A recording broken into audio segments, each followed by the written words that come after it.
অবশেষে ৩২ ঘণ্টা পর রাজশাহীর তানোরে গভীর নলকূপে পড়ে যাওয়া ২ বছরের শিশু সাজিদকে মৃত উদ্ধার করা হয়েছে। রাত ৯টার দিকে নলকূপের ৫০ ফুট গভীর গর্ত থেকে তাকে উদ্ধার করা হয়।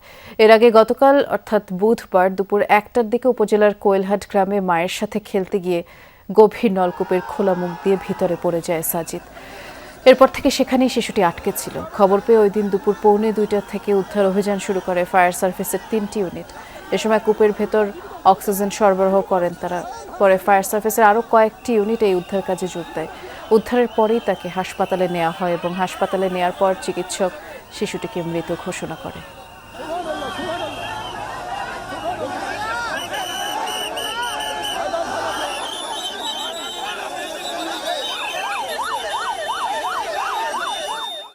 আমরা তো ভিকটিম পেয়েছি, কিন্তু আমরা এখন বিস্তারিত বিবরণ দিয়ে আমরা ডিটেল একটা বিবরণ দিব, প্রেস রিলিজ হবে এবং সবকিছু করব।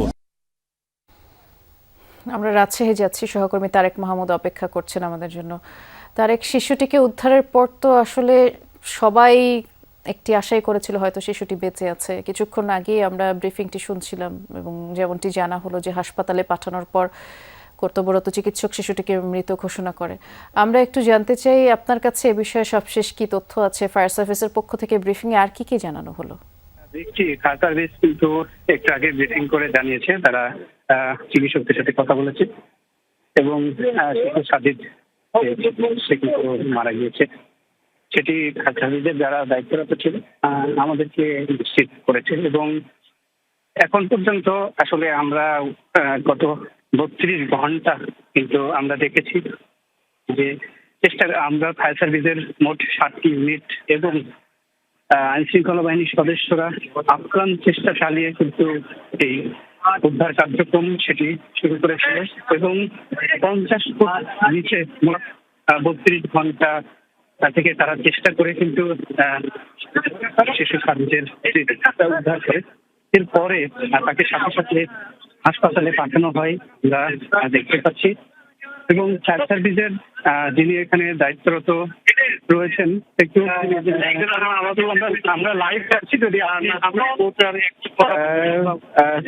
একটু আমরা দেখতে পাচ্ছি তারা আসলে দীর্ঘক্ষণ তাদের উদ্ধার তৎপরতার কাজ শেষ করে সকলের কাজ শেষ করে একটি আশাই ছিল, প্রত্যাশাই ছিল যে যেন শিশু সাজিদ, বিগত শিশু সাজিদ সে যেন জীবিত উদ্ধার হয়।